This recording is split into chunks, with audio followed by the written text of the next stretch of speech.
Good morning, good afternoon, or good evening, my fine friends. Welcome to a very special bonus episode of the Tom Petty Project podcast. I'm your host, Kevin Brown. This is the weekly podcast that digs into the entire Tom Petty catalog, song by song, album by album, and includes conversations with musicians, fans, and people connected with Tom along the way. Today's bonus episode is a long, wonderful conversation I had with an artist whose music I have fallen hopelessly in love with. This is the first episode proper in what I'm labeling my artist conversation series, which is just a fancy way of saying that I'm going to be chatting to musicians, but it won't necessarily focus on Tom's music.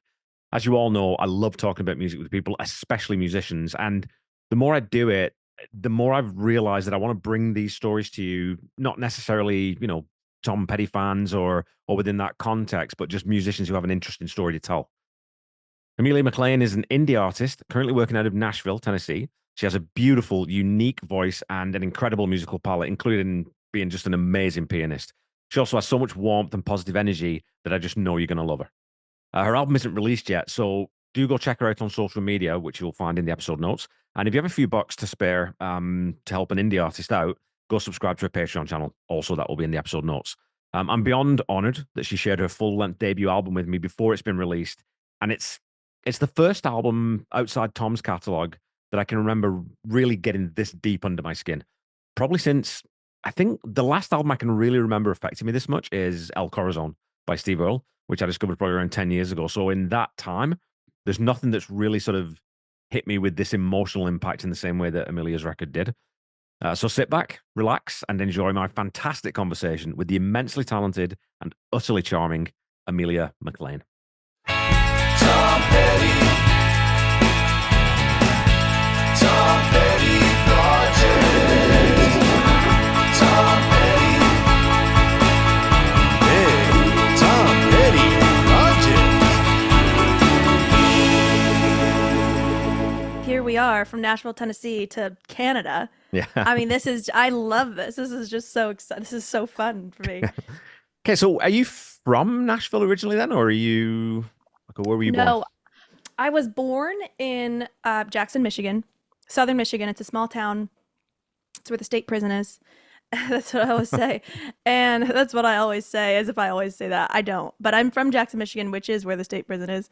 And yeah, I was born and raised there. And then I spent about 7 years in Arizona before moving here. And I've been here. This is my coming up on my third year here. Okay. And Yeah, so moved around a little bit. so Nashville obviously is a music town. Is that why you moved there, or was that just circumstance? And Yeah.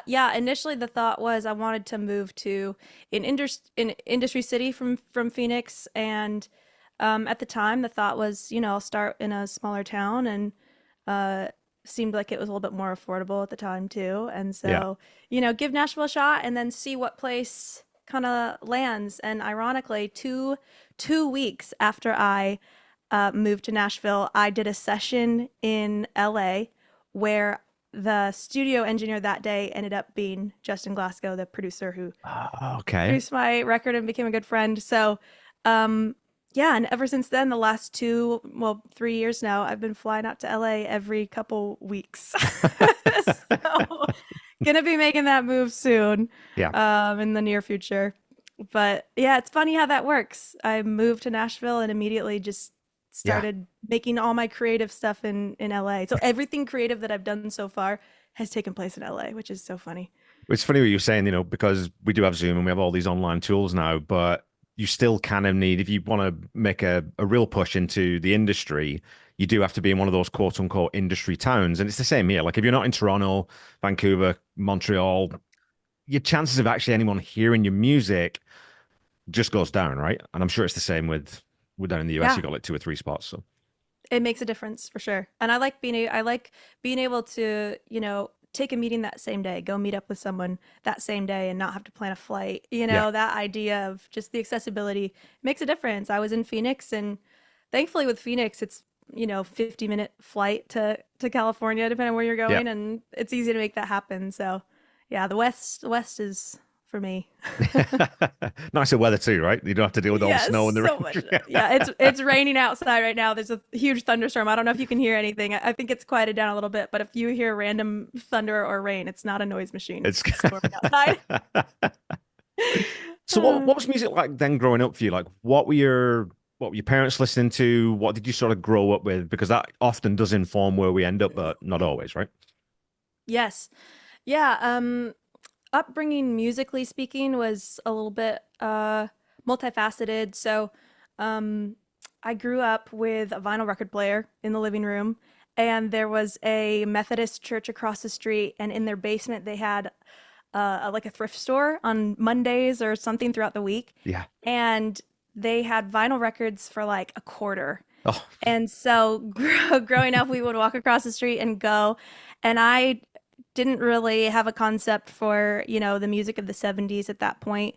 But they had a lot of 70s, vintage ish records. They had stuff from like the 40s and 50s and 60s, which we listened to a ton of. yeah. But I grew up going to that little basement thrift store, and I picked out, I mean, so much stuff from the 50s and 60s too, like the Johnny Mann singers, Andy Williams. I loved Andy Williams growing up. Nice. Yeah, I'm pretty sure my first musical like songwriting love, one of them was David Gates of the band Bread. Yeah. And I had the greatest hits record, and then eventually we got like Carole King's Tapestry record.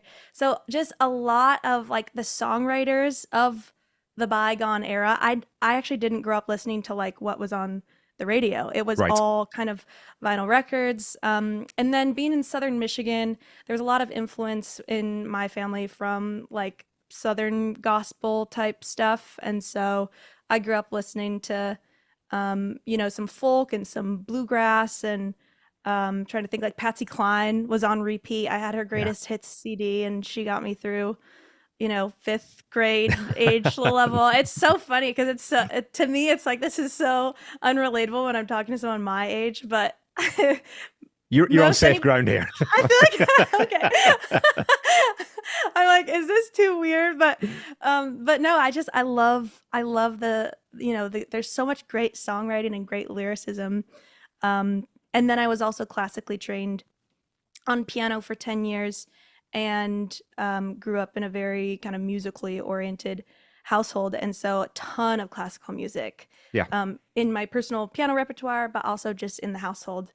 And that has informed a lot of my compositions and my perspective on music. It's all kind of informed from that era, I think. And we'll get into that a little bit when we get into start talking about some of the songs and the album that you sent me, because Yeah. there are lots of left turns on that album. The songs don't always go exactly where you think they're going to go, Trying right? to keep you confused. I mean, truly. Yeah. I'm glad. I love to hear that. That makes me so stoked because I that's how I felt writing it. It was, Yeah. getting that emotional world was just constant. I felt like it was constant left turns, getting it all out, and that makes me so excited. I'm glad it Cool. translates to the listener. Yeah, for sure. And especially when there's a difference between sort of listening, I sort of recreationally, if you're just listening to an album, but when you're really sort of listening to break it apart a little bit to find where their roots are. And then you find like, yeah, that none of those songs out of those 10 songs, none of them, there's one song that kind of stays in one straight lane, but the rest there's always something happening there. Which one is it?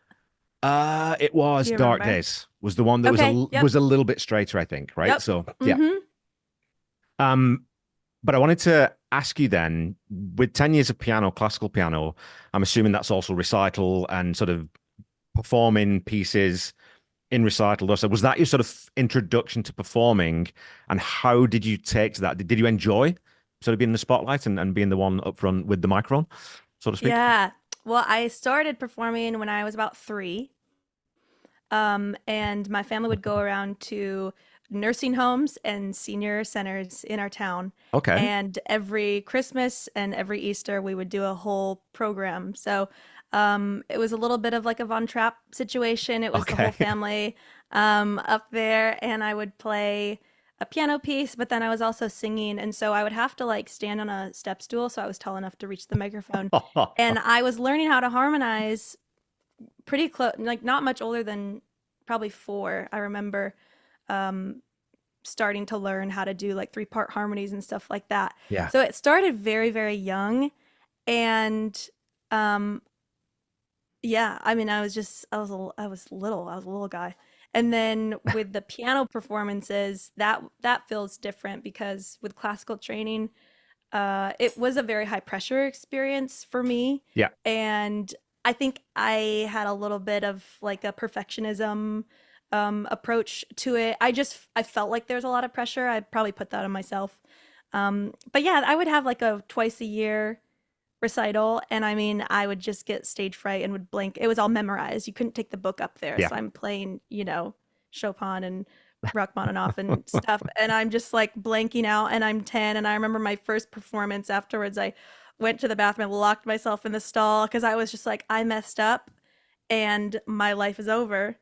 And look at her now. She's performing. And I don't lock myself in the bathroom stall anymore. Do you have long enough fingers for Rachmaninoff? Because I sure as hell don't. No. No, and I'm trying to remember. It was like little it was baby pieces. Although some of the stuff that I played I couldn't play anymore. It's Yeah. crazy how when you're in it, especially in some of those formational years, I was really dedicated to it. And I was Yeah. like, I was pretty good for my age. Now couldn't do it.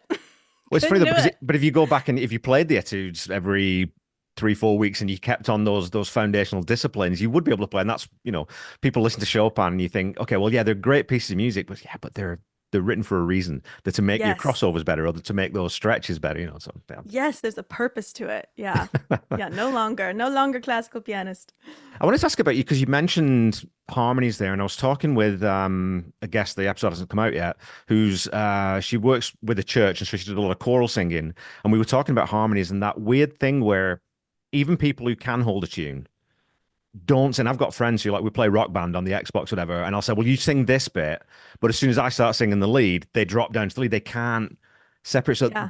singing harmonies. Do you think that is how much of that is natural? Do you think innate ability, and how much of that is repetition, rote, training yourself to actually sort of stay in your lane? I think it's a little bit of both for me because music definitely runs in my family. I can trace it at least 3 generations back. Although not many have done it like as a career. I think my great grandpa did it as a career, but I know that on one hand, it certainly runs in my family, and I think that speaks to the innateness of Yeah. knowing how to do it. It's like an innate thing, but but on the other hand, I mean, I was thrown into that at a very young age, Yeah. and so just familiarity with it. I'm 27 now, so I'm 24 years into doing singing harmony or Yeah. being comfortable with harmony and being in that position. So I think it's a little bit of both because you're right. Like, not everybody has the harmony thing, and that's totally okay. And they can have a great voice, but they might not have the harmony thing. So Yeah. I don't know. I think it's a little cocktail of both.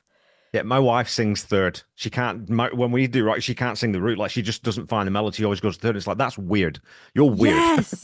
That's its own kind of cool to Yeah. me. It's like, how do you do that? How is that your natural just bent? Yeah. Because that's not my natural bent, but it's yours. And I think that's cool in its own right. So when did music translate or transform from the classical side into getting into more contemporary stuff and sort of performing, doing coffee shop gigs? And when did you actually start sort of becoming an artist, quote unquote? Yeah.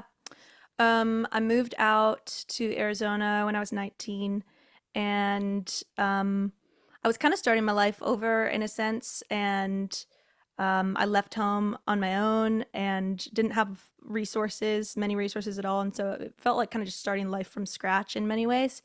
And I was just kind of deciding or trying to decide, like, what do I want to do with my life? Do I want to go to school? Do I want to have a career? Do I want to do something creative? I've always been, an arts-minded person. Yeah. And just I love music, but I guess I never really thought about doing it as a career. Like, I didn't know that that would be an option. So I was working like a retail job, and I was looking into maybe going to like a community college or something, or pursuing education. And I saw that there was a dive bar down the street from me that was doing an open mic night, and I hadn't played music for a while. I moved out with my guitar, and I'm self-taught, very, very self-taught on guitar. Right. At the time, I played it a lot more than I do now. Um, but I saw that there was this open mic night, and I went to this little dive bar, and I put my name on the list to sing, and I sang an Alison Krauss song. Okay. Yeah, I sang her song "Restless." Alison Krauss and Union Station. Love that album. Love Alison Krauss so much. She's a hero of mine for sure. And so I sang "Restless," and I mean, I grew up like performing, so I wasn't nervous or anything. I was just Yeah. excited to be able to play music again. And it was like one of those really noisy dive bars where there's 10 people, sloshing pizzas around and people are chatting and it's a dive bar. Yeah. And the whole place just kind of went dead and quiet. And it was kind of just this moment in my head where I realized this is different. Like, this is not a nursing home. Yeah. People, there's something happening. And they had me like come back up a couple times. They had me close out the night, and everybody was just like, "Where are you from? Who are you?" And it was just, I didn't see that coming, and it kind of was just like all of a sudden in my face. And I realized like, oh, I'm just gonna like keep doing this. And so open mic night led to a gig at a sandwich shop, and it was like $60 a night plus tips. Yeah. Whatever you make in tips, and they feed you. And I was like, great, I'm always hungry. I'll go. Like, free sandwich. And I get to play Alison Krauss and like James Taylor and Carole King. Like, this isn't a job. Like, this is fun. Yeah. And then the sandwich shop led to, like a wine bar, and the wine bar led to a hotel, and the hotel led to resort. And I just, over the course of 7 years, I don't know, found myself doing it full time. I was able to quit I was nannying for like 5 different families, and I was Yeah. doing a retail job, and I was doing all these things.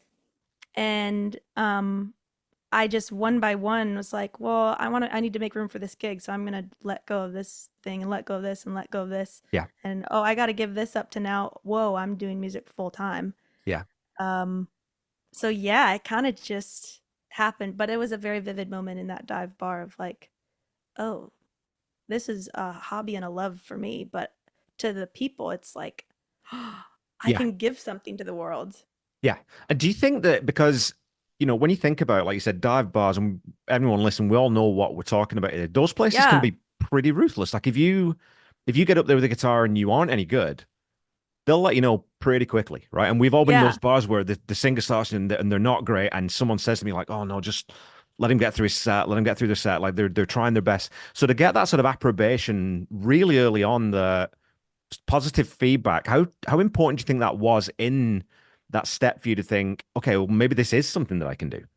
It was everything, because Yeah. like you're saying, like it's like playing if the mob, if a crowd, it's like you versus the mob, and it's like if you pass the test, Yeah.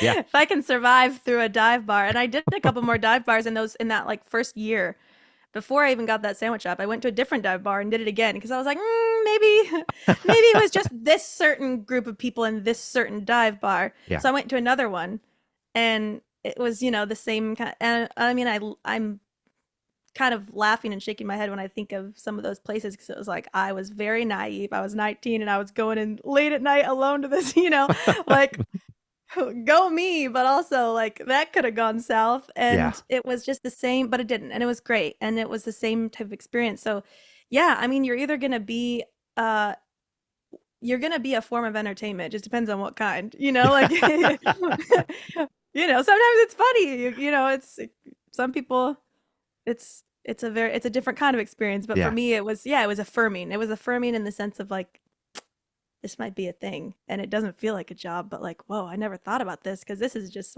a childhood love. Yeah. And obviously the nice thing is though that you do have that foundation that you're able to work from, right? Like you said, getting up and knowing that you can do it without just completely brick walling, that you've got that experience of singing in front of people or playing in front. And do you okay, here's a question for you too, because Yeah. how much difference would you rather like sing or play? Because I know that there's some people who, like Jim Morrison's obviously the famous one, who wouldn't even look at the crowd for the first, whatever, 3-4 months of the Doors. How do you prefer your voice being out there or your playing? If you had to sort of choose one or the other. I know this is a crazy question, but That's so tough. And I only think it's really tough because I started such in-depth practice of singing and playing at about the same time. Even though I Okay. didn't start my formal piano training until I was 7, I was still taught at home for a couple years. And so it's like hand in hand for Yeah. me. It was Okay. like it wasn't they both came kind of first, I think, because as I was learning how to sing, I was learning how to plunk on the piano, Yeah. and then both at the same time. If I had to choose, probably sing. Probably sing because as comfortable as I am, and it feels like my voice is connected to my hands are connected to my voice. I mean, it really does. It's weird because I mean, and you kind of have to be that connected when you're playing and accompanying yourself, and Yeah. there's nobody else. Um, I guess it would be nice to sometimes not have to focus so much on the accompaniment and just sing. So I guess in that sense, maybe singing, but poof, barely, because I Yeah. love both at the same time. Yeah, my buddy Randy, who is like I said, and he's a guitarist, and he says like if ever he's on stage and if someone wants him to sing at a wedding or something, he says without a guitar in his hands, he's like, I just don't know what to do with these. What do I I do with my feel hands? weird. Yes, I feel so awkward. I feel like I'm a very poor performer because it's like I know I look awkward because I'm not doing the cool performance things. Like I have friends that are singers, like Yeah. lead singers, and they have like the lead singer energy, and it's a full body experience. And if you were to put me up there, it'd be like I don't know what to do with my hands without my keyboard, and then I'm good. So Yeah. it's funny how that works. Visually, it's a totally different vibe. But yeah, it'd be nice to sing without having to think of 10 different things at once, you know? But it's that safety blanket, it's that comfort blanket too, right? So those It are is. important in life. So, Yes, totally. so when did you start writing then? And I wanted to just ask this because you mentioned something there, and if we want to edit this out, even if you don't want to go there, that's fine. But you Sure. said you sort of restarted your life at 19. And listen, obviously reading the lyrics to a lot of your songs, Yeah. I feel like you haven't always had the easiest life. And that does translate sometimes into sort of creative because then you've got something to say. So when did you start sort of mining that experience to start writing your own songs?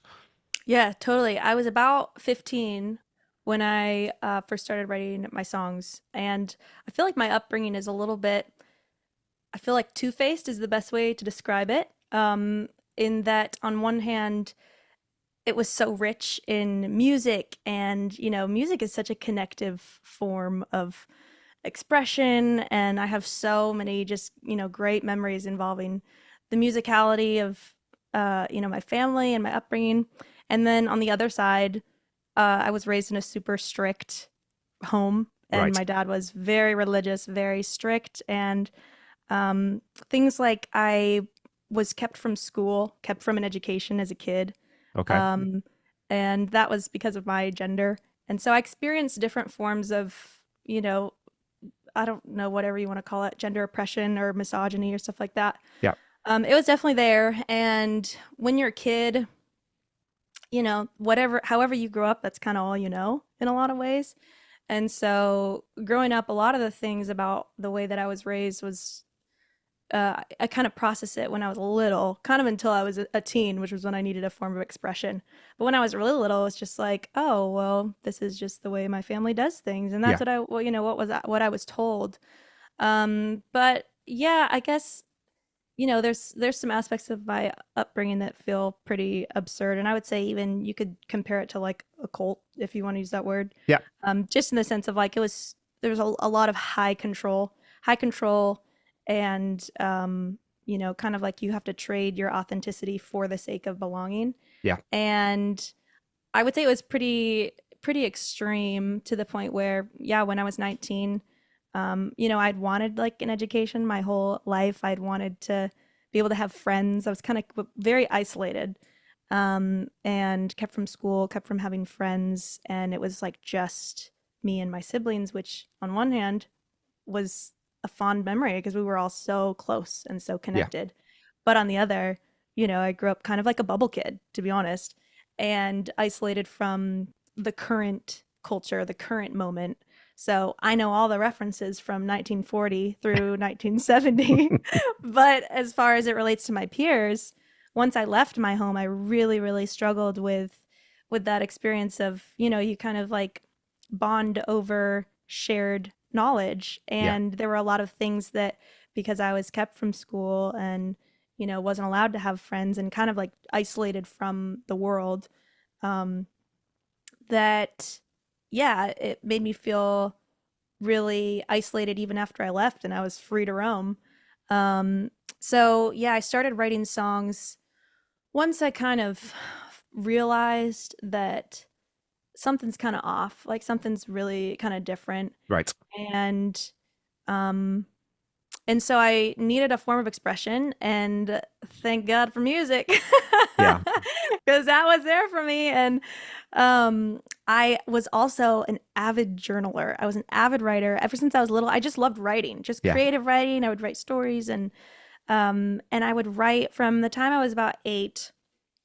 I would write in my journal every day, and I loved it. It was just such a beautiful, safe feeling form of expression for me. And so by the time I started to kind of like express myself using music, um, I had had like 4 years of 5 years, 6 years, 8 plus 6 is 14. 6 years of, journaling, and I would kind of read through and then, take those feelings and transmute them into a song. Yeah. This is where my not educated is showing. But no, it was really cool. Some of the songs were so bad, and I listen now and it's like, that's hilarious.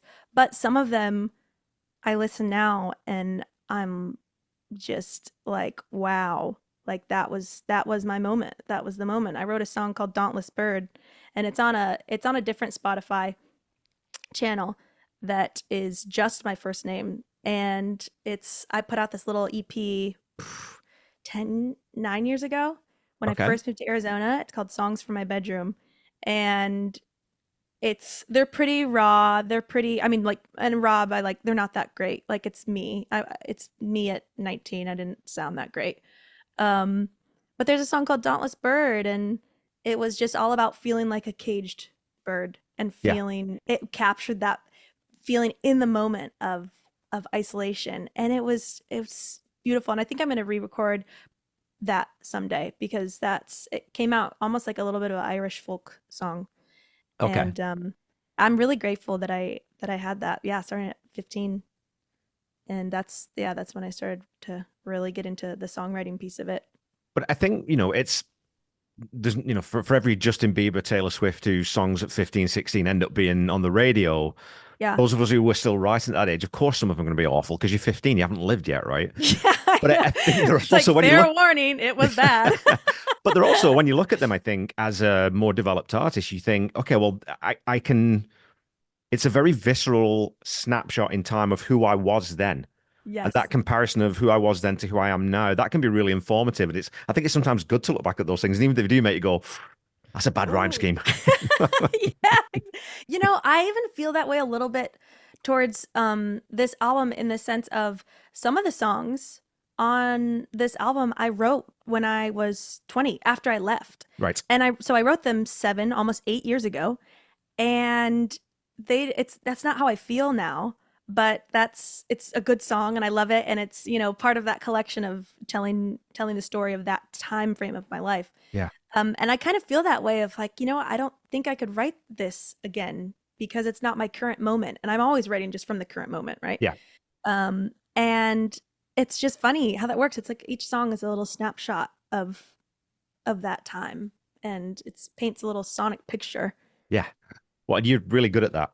And obviously, I'm going to gush lots on this about your ability as a songwriter and those things, but I think that you're equally good at writing little tight vignettes as you are at sort of bigger, sort of like landscapes where you think there's a big story here and I'm only getting part of it. And I think that I'm probably going to get more of this at a later date or something, but there's definitely sort of these, like Frowned Upon Daughter.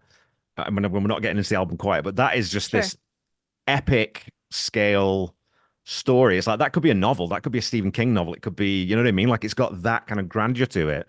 So clearly, and that's where I think that, as a songwriter, you're clearly a storyteller First and foremost, that's you've got those bones, and you can tell the people who do and those who don't. Like I said, Carole King. I was listening to Luxury Liner by Emmylou Harris the other day. I mean, all those old Oh, records, they're yes, the John storytellers. Prine, right? I mean, it's that kind of that's, Yes. and so that's where it was interesting because we'll talk about this a little bit. Maybe I'd stumbled across you on Threads or Yes. your profile on Threads, and I don't scroll through Threads very often. It's really weird the timing of that. There's just I like serendipity is a wonderful thing Yeah. sometimes.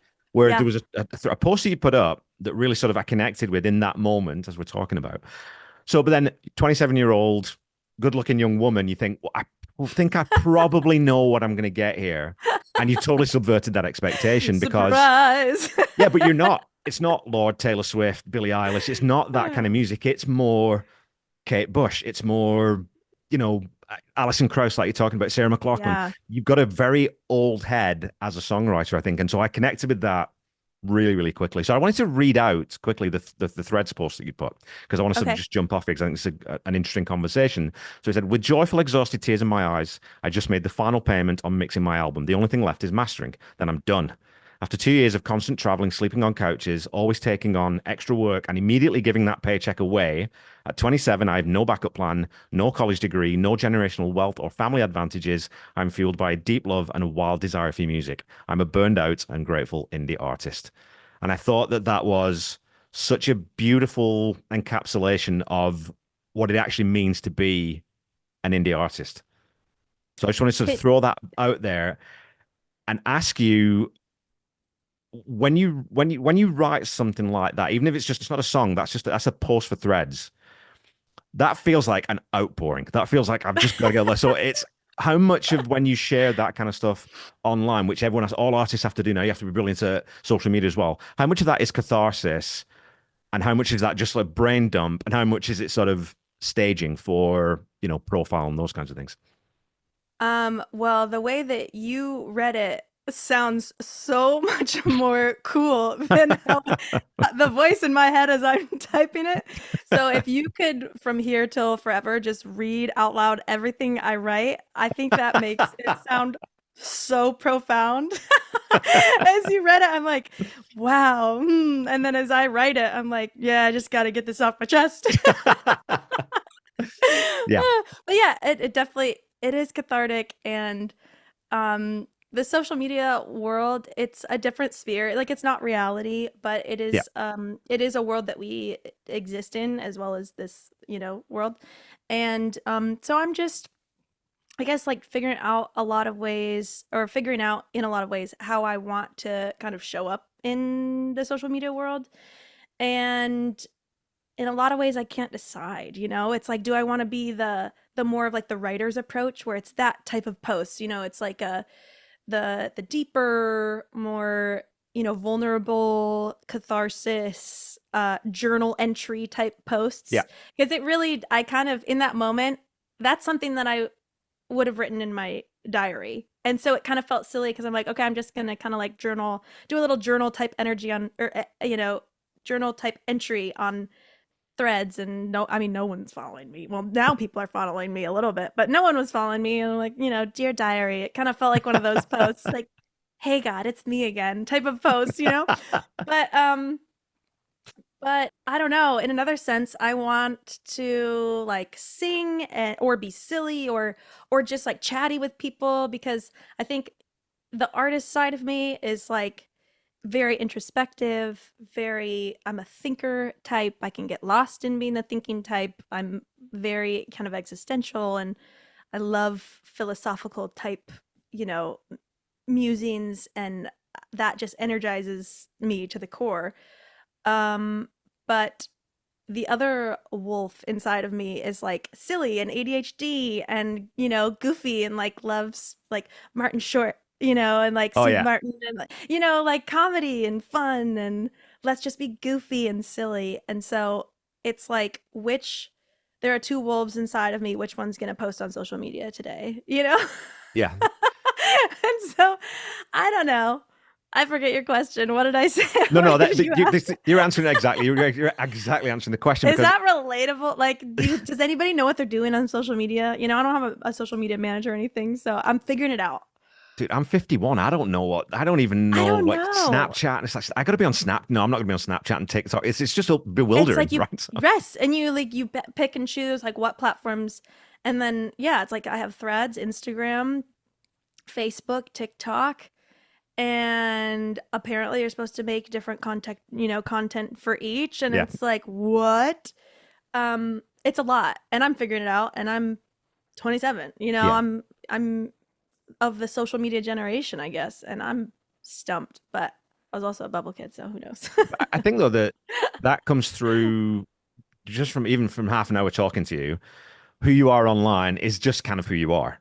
And I think that that's to me that's the right approach, right? The accounts that I follow, Yeah, comedians or musicians, I don't, oh, our new album's coming out in multi vinyl, da da da. That's I need the information, but I want to right. know the connection, the human connection part, and why people are going to Yes. actually like you as a person rather than just as an artist. It's still Yes. snapshots. Well, you threw your back out playing pickleball, or you did. How are you, by the way? How are you doing, I'm by the way? so I can do basically anything but bend over. Okay. I can do anything but touch my toes. Okay. Um, I'm doing well, and even in that, I was like, why am I posting about who cares? Who cares if I got like no one's but I don't know. This is my internal narrative. So it's like no one cares about this. You injured your back playing pickleball. Big whoop. Like no one cares. Why are you talking about this? And then the other part of me is like, well, if I want this to feel kind of candid and like I don't want people to just come to my page and it's all like promotion, promotion, promotion, promotion. Yeah. Here's a song, here's a song, here's a song. It's like, okay, I want to show them who I am as a person too a little bit. And sometimes it's gonna be like, you know, this is me and it's very deep and sincere, and then it's also like and I play pickleball too and I get injured and I do stupid shit and and that's life. Yeah. So yeah, I don't know. It's a difficult time to come into. I mean, you pick your time to come into the industry, right? There's saturation, there's all the social media stuff. So that was Yeah. one of the sort of questions I'd asked you. And I think this is, as we've been talking, I don't know how much of this is going to apply because, like I said, if you're a bubble kid, you don't grow up with as many preconceptions about this is what I should be in this context. But there Mhm. are so many pressures on young female artists these days, to Yeah. sound or look a very specific way. Have you Yeah. and sort of reconciling that with your own identity and saying like Sure. because you've got a very specific voice, has Mhm. that been a like have you had any, run up against any trouble with that? Like playing in clubs or bars or whatever, have you Mhm. come up against any, oh, you're not quite the right bit for us, or has any of that kind of manifested itself in your career so far? Yeah. I avoid spaces that are like young and hip because I do really well in the spaces where there's older crowds. Right. Um, and with that, I actually get to kind of avoid like the pressures that come with a younger crowd or feeling like I rarely play for peers. Only since I started playing original music at like showcases where it's crowds of young artists like me, that are Yeah. playing music. Like I have been playing inside country clubs and private resorts and Right. like, a very specific slice of society, of life, and like kind of demographics and stuff like that. So, but I mean, no, I'm not exempt from the insecurity that comes from being a young, woman in Yeah. this day and age and being an artist. And um, when I first when I first decided to like go for this as a career, I thought I had such a great idea in that um because I've liked artists like Imogen Heap, the artists and Fiona Apple Yeah. and artists that kind of treat the visual side of things like more like a fine art project, or even like Lady Gaga when she first started out and it was theatrical Yeah. and it was costumes. It wasn't as like you weren't looking at them as the person, you were looking at them as their character. And when I first started out, I thought, well, my thing is I'm gonna take this paper grocery bag and put a paper bag on my head and cut holes for the eyes, and that's gonna be my thing because I don't want my thing to be based off of looks, like for better or for worse. Because I'm insecure about my whatever crooked nose, and I don't want that to be the thing that keeps me from feeling like I can play my music if Right. people say like, "Yo, well, you need to get a nose job," whatever the insecurities that are in your head. Yeah. Um, And so I thought I had such a great solution. I'm like, well, I'm just gonna play with a fucking paper bag over my head, and that's gonna be my fine arts thing. And here we are, no paper bag over my head. And yeah, as I've switched over to like the industry side of things outside of gigs, and into the, like the industry part of my career, I would say there's definitely been more thought put into like how I present myself, because with like a country club, there's an expectation, or with a venue where you're just a gigging artist, there's a prefab expectation of, how you look and and it's easy. It makes it easy. It's like, oh, I just have to, you know, dress nicely or dress fancy or whatever, Yeah. like, um, but with an artist, it's like, and I think I'm very wired by this desire to be original and not be like the next person, and be authentic, but just like be different. And so that really drives my anxiety, but also my inspiration over how how I do the visuals for this album. Like I did a little bit of a music video, started the process of a music video and did underwater scenes, Yeah. and I'm really trying to approach this like a fine arts project, where it's not like, okay, play like you have to be like a doll and that you have to look pretty. Like the biggest priority is to look good while you sing. That's not my priority. My biggest Right. priority is to play a role in this art form as a whole. And like if there was a way for me to not be involved and it was just my voice and my expression and like the message and the feeling, that's what I want people to get. I don't want, the image to either like take away or distract or whatever. But here we are, crooked nose and all, figuring it out. Well, it's so funny you say that, because I'd mentioned, I don't know, and I don't know if you are a fan, but Kate Bush, Yeah, who never toured. I mean, she toured the first album, and then she toured again in 2013, did like 15 gigs, and that's exactly what she said. She said, "I don't want." Because she's that purity of her art, she said, I want that connection, that mainline connection. This is how I wanted the song to sound exactly. This is yeah, how I want people to hear the song. I don't want all that distraction. So she never toured, right? Which is a really odd move, even back in the 70s. Like, it's a strange thing not to tour behind an album. wow. But it's the same thing, like you mentioned Gaga too. And I mean, I think the difference there is that when Lady Gaga dresses up or she puts on Hmm. performance, it's intrinsic to the art. It's not an Yes, add-on just to sort of, it's that's not like right. Kiss. They're not just Right. making up just to look weird. It's Yeah. really important to her that this is sort of it complements the message in the art itself. Right. I think that is a I subtle relate difference. to So that. yeah. Yeah, I relate to that in that everything's driven by meaning, Yeah. and that's where I relate to it. So, I don't know, maybe I need to chill out a little bit, but it'll be fun. I would love to work with like independent designers. Like when it comes to, getting more, when the stage of my life starts where it's touring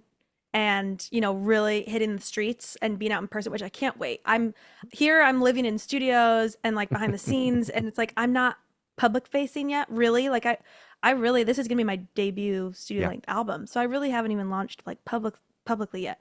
But I mean, I'm just so excited for the human connection part of it and be like playing for people, and that I'm so stoked on that. But when it comes to like, the creative side of things, I think it'd be so cool to work with like independent costume designers, independent run, Yeah. creative designers, where it's like, I don't want to give a brain cell of my energy to think about that. Like someone who's passionate about that in the same way that I'm passionate about this, I want to work with them to figure out, and help me come up with a vision. Cause like, Yeah. that's the last thing I want to think about. I just want to play songs and, be that artist. Yeah. But yeah, I'm trying to be more, have a more playful approach to it, in that it's like I want this to feel like creativity should feel like a when you're a kid and you're just playing in the sandbox or playing outside or whatever, and it's just this like it's just creativity for the sake of being creative, and it's a fun, playful activity. I'm trying to have that approach with all of this. Like this should be fun. This should be playful. This should just be expression. Yeah. And because so often it's like it's easy for the ego to come into it, or the pressures and the expectations, and that like ruins everything, right? Or just like I mean, the grind of it all is like Yeah. just fastest way to kill the fun. Um, And so I'm trying to just keep it playful, and I do love the chase too. I do love the chase of this career. It's like it's this elusive, I don't even really know what I'm looking for. I don't know if I'm looking for anything. Like Yeah. it's not like a dollar sign for me. It's not like oh, as soon as I meet this person I'll be set. It's like I'm chasing this, I guess, this feeling of, I think I want that dive bar feeling where the room goes quiet. Like I want that forever. I want Yeah. that feeling again, because, and it doesn't really, it's not, I don't mean that in like an ego way, but it's like, I think because, especially because I was like a bubble kid, human connection and like connecting with the world, it's this like elusive chase that I'm on of like to experience as much as I can, to meet as many different people that I can, to see as many different cultures that I can. Like I'm like Yeah. starved for like travel and culture and adventure and creativity and art and everything that I've ever wanted I can create and shape, you know. It's like, okay, cool. Well, no, because I mean, it makes so much sense. Like having I'm this hungry. conversation for 45 minutes now, it's like, oh no, I get this album even more now. I get where all this comes from. So should we jump into the album a little bit here Yeah. and sort of Yeah. listen to a few songs? I'm Because so excited to listen to it. I'm so excited to hear it. well, that's good because going through a recording process, and I mean, I've recorded songs myself, and I'm again Yeah. my best friend. Sometimes you can get sick of listening to your own voice, but if you're still excited by these songs, that's a really good sign. And I would say that I'm back to being excited about it. I went through, Yeah. it's year 2. It's year 2 of being in the process of this record. So probably in the middle of year 1, I was like, oh, okay, sick of this song or whatever. Maybe this isn't that good, or wait, do I even like this? And now I'm like, whoa, I just need to take a step back. Like listening with fresh ears after, giving my whole life to it for 2 years straight. It's like, oh, this is me. This is, whoa. This is my life in a record. Well, there's a musician I've spoken to a couple of times now on my podcast, Ivan Anderson. He has this band, his act is Cyber Attack, and he calls it glitch rock. If you've ever seen the movie Wreck-It Ralph, do you know that movie at all? Have you ever seen that? Okay, but it's very 8-bit synthy weird music, and I just love it. But he said something to me that was really interesting, and I kind of wonder. I was going to pitch this before we dig in, but he'd said to me about his first album that essentially he felt once he'd done it, it was as perfect as he could make it. And what he wasn't saying, he doesn't think it's a perfect album, but he said once he got to the end of it, he thought there's nothing else that I can do with that set of songs to make them any better than I can make them at this point in my life. So are you kind of at that stage with this set of songs then where you think this is, I've thrown everything at this. Yeah. It's not going to get any better. Yeah. Okay. Yeah. Yeah. Exactly. Nothing more to add to that. That's it. I'm ready.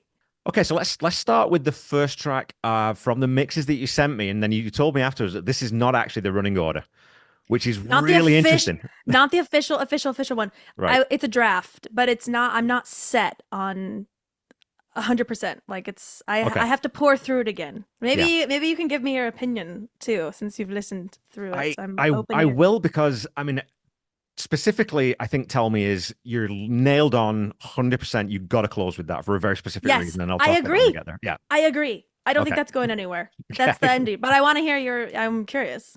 Okay. Yeah. Why do you think that? Okay. Well, maybe let's start there then. Let's start at the end. Yeah. Let's start. Ooh. Okay. So this one was the one I think that probably surprised me the most, in that I'd seen you because you'd posted let's play a little bit of this, because you posted a few times of you playing this song just on piano, right? Mm-hmm. So I'll play a little bit of this for people and take a quick listen to this. Tell me, did you fight? Tell me, did you run? Tell me, did you win? Till it prayed it will be done. Tell me, did you see I was going out alive? Did you only wait to love me in your way till I had mine? So that's when you hear that version for the first time, it's quite jarring isn't quite the right word, or it's not a negative, is when the recorded version starts like this.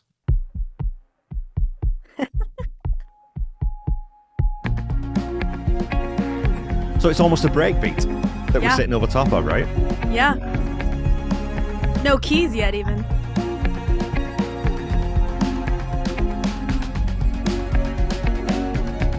So I just wanted to pause it there, because this leads me into a sort of a general question. Once Yeah. you've written these songs, you've written them on piano. I assume most of these are written Mhm. on piano and or Yeah, all guitar of here them. and there. All on piano. Okay. Yep. So once you've got the shape of them, how much did that change once you got into the studio with a producer or with, I don't know what exactly the collaborative situation was. How much did that change? Or did you always hear them this way in your head? No, I did not. I'm very like in the feels world, in the, I want it to feel like this. Yeah. But that's where having a producer, having Justin, was so helpful because I basically would send him a demo, which would be just piano, Yeah. just voice. And then I would say, this is kind of the feel that I want, and I would do my best in definitely non-production terms because I'm not in that. I don't think like that. Yeah. I'm not in that world. I would do my best to communicate. This is kind of what I want it to feel like. And then he would start with, the demo and we'd build it. And I mean, he is incredible. And the way that it was really like a co-creation process. Right. And he had all of these just completely original ideas that added to it. And he did the drums on all this stuff too, because he was a drummer first, Okay. as well as a producer. And that's his kind of background. And so, I mean, I'm not thinking of drum patterns. I'm not the one coming up with even like drum sounds. Yeah.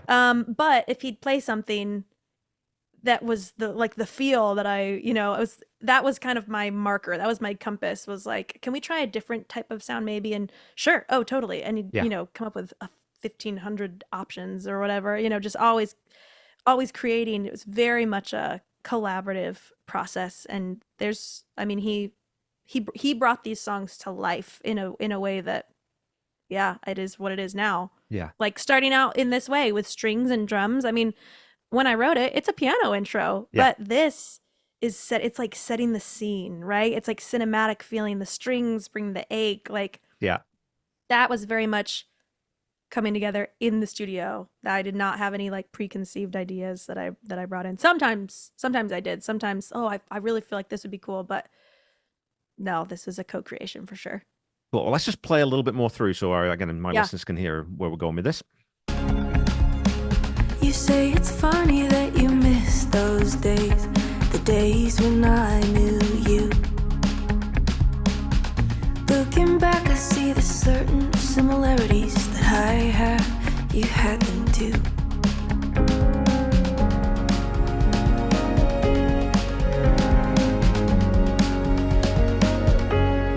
Tell me, did you fight? Tell me, did you run? Tell me, did you wait until they prayed you will be done? Tell me, did you see I was going out of line? Did you only wait to love me in your way till I had mine? That vocal is just stunning. I mean, and you're going to have to get used to me saying lots of very nice things about, but especially about your voice too. But I wanted to sort of mention it, not so much on this song, but this guy, Ryan Littman, Yeah. is a phenomenal engineer because the Oh way my God, I know. he's insane. Like, and then I've, like I said, I've got good friends who are producers and I've listened to Yeah. so much bloody music, good and Yeah. bad. Yeah. But the mix on this album is outrageous. For someone who's coming in with a debut album, for it to sound this good is crazy.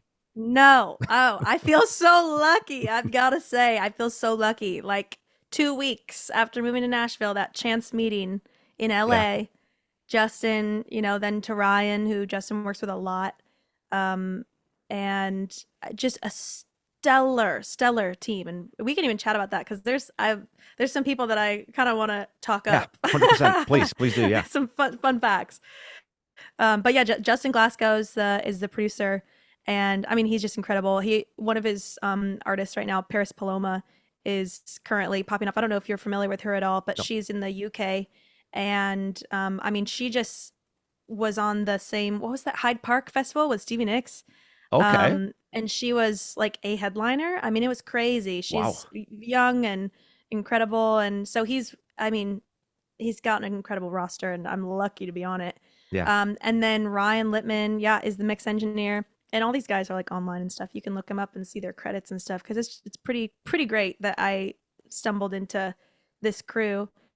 And Egg did that incredible string work. She's actually here in Nashville Okay. And she's just total badass. She does everything like I want I want to say it was almost like same day delivery on some of this stuff. Like she had Right. everything set to go. She sent out the sheets, so she actually transcribed or composed the string parts Okay. of from her own. That's her own creative input to the song. Is Wow. she composed the string parts, which just add the ache for me. It's like strings are just so cool. I love them, especially how strings relate to piano. Yeah, The of course. Yeah. two go together because the piano, it feels like there's an orchestra inside a piano. You know, the piano is just a beautiful instrument.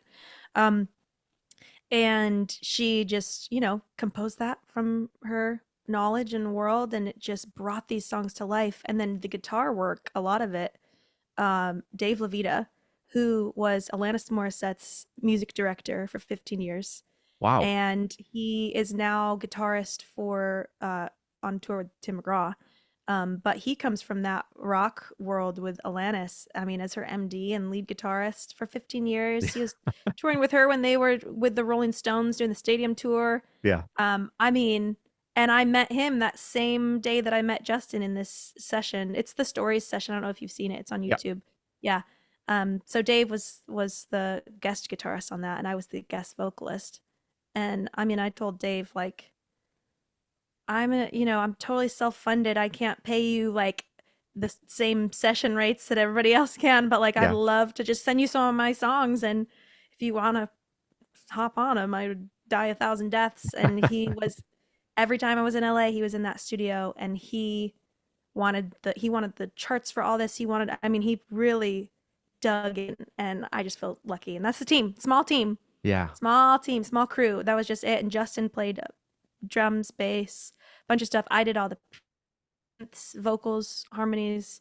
Yeah. But small little crew, rough and tumble. But it's good when you find your crew, right? When you find, especially, and that's the thing Oh I my think God. with musicians is, yeah, you need to get paid, and everyone sort of has, but Yeah. the really good musicians, they just want to play. And when it's this project that excites them and they think, Yes. I can add to this, I can bring something to this, Yes. then those people will always be there for you, right? And I was going to say that there is lots of guitar on this. You just don't Yes. Throughout necessarily, the album. you don't notice it, and not in a bad way, because again, the mix on this is, and I think deliberate, I was going to ask Oh you my about God. this. The mix on this, it feels like it really is pulled back instrumentally to allow your voice to be front and center and for us to hear you, because your voice Yes. is, you've got such a great voice and such a unique voice. It doesn't really sound like anyone else, and you don't really Oh, that quite excites me. sing like anyone else, because I always do that, and I'm really bad for it. It's a bad habit, I think, because when you talk, you want to I be do it too, yourself, though. but I'm like, is it, no, it doesn't sound like this. Well, a little bit, well, kind of a little bit like that. There's a little bit of Bonnie Raitt in there. There's a little bit of Grace Potter, but it's just, it all, I think, again, the really good artists, they bring what they need into themselves, but it always comes out and it just sounds like you. And I think that's true of this album. So I think that, like I said, if that was deliberate, the mixing of this to make sure that your voice was never Yes. drowned out, then that's Yes. mission accomplished, right? Yes. Mission accomplished for sure. But I want to just play this a little bit here because there's a super cool vocal effect, and I don't know what it is that Yes. comes Oh, in. yes. So I I know wanted what to you're just talking about. play this. Yes. So- Play it.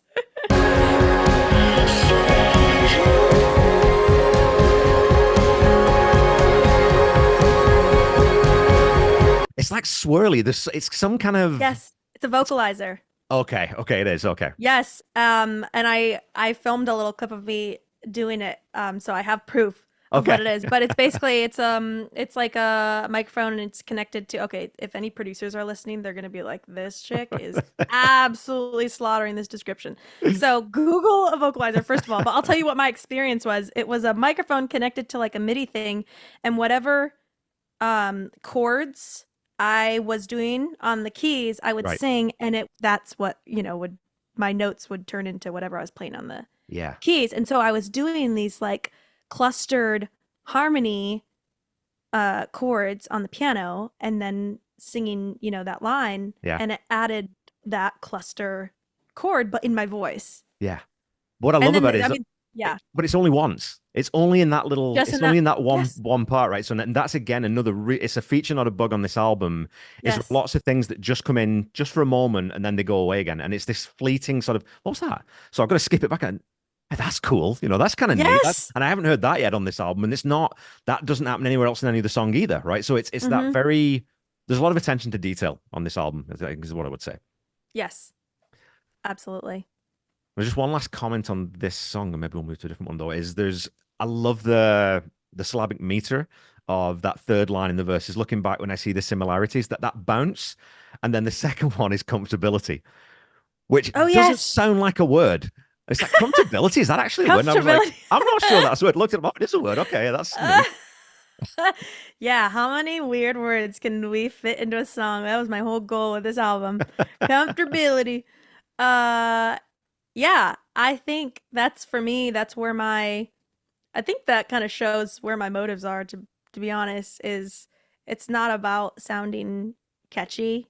Yeah, That's not my first priority. It's not about, oh, what's gonna rhyme with this? It's I'm singing what I need to say and yeah, I'm gonna make that work. And that's yeah. the first priority. And so yeah, it comes out and a lot of my stuff doesn't rhyme square on. Yeah. It's not a square rhyme. It doesn't fit.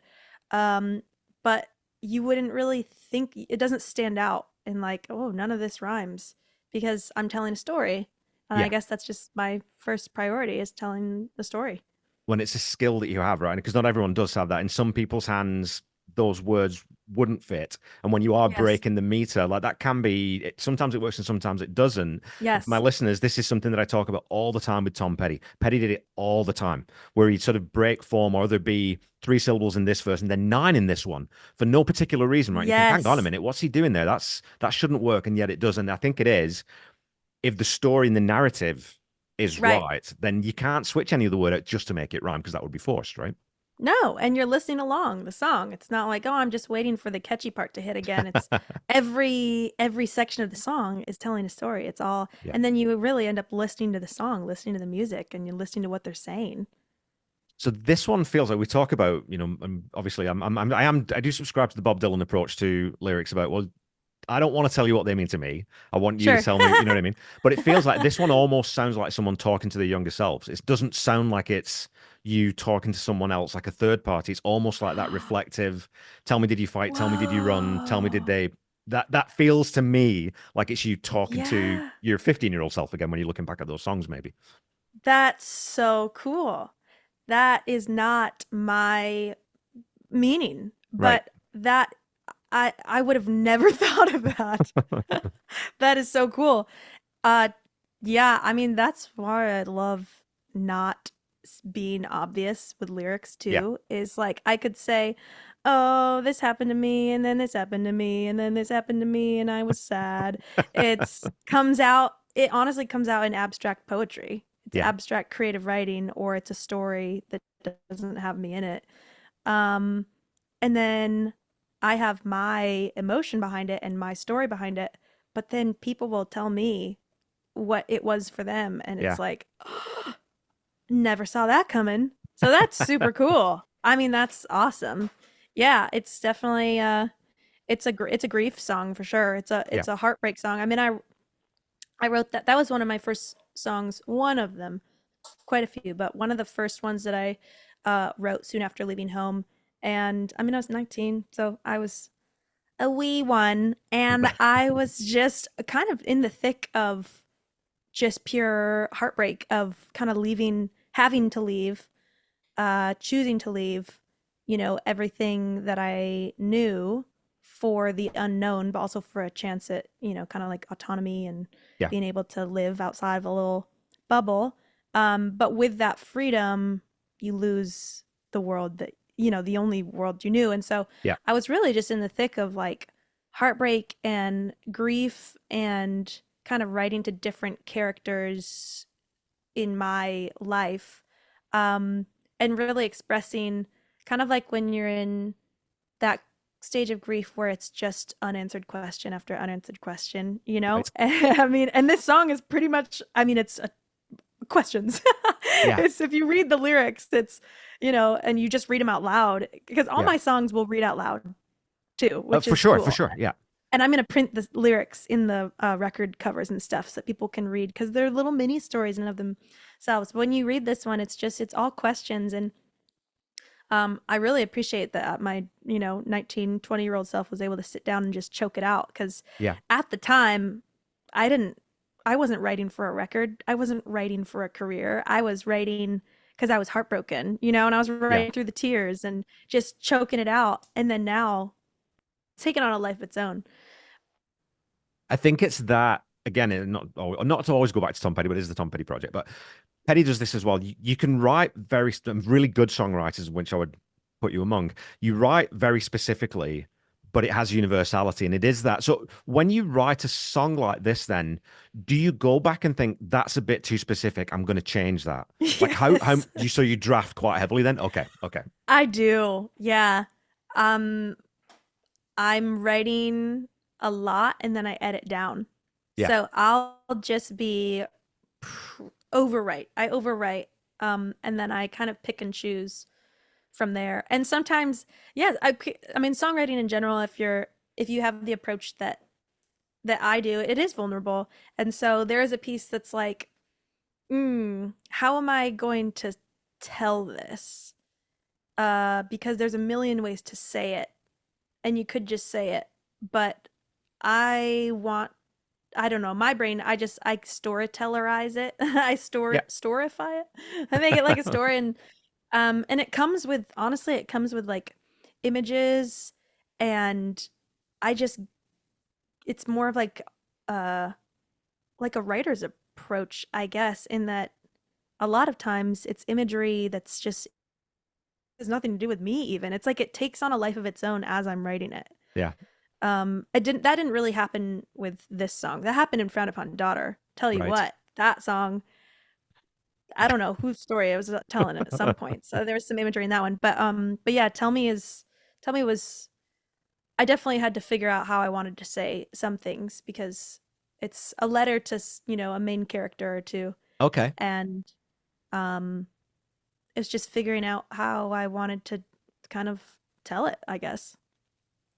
Okay, well, let's jump to something that I think you could never argue is not autobiographical or biographical, Harmless, which Oh, yeah. I would sort of, if if I was when this album comes out, when I tell people you got to listen to Amelia McLean. Is it McLean or McLean? How do you pronounce McLean, you McLean? nailed Okay, it. good. Okay, you got to listen to Amelia McLean. She's brilliant. This is the song I'm sending first, Whoa, really? 100%, because Tell me why. so many reasons. First of all, I can't count it. I'm a drummer.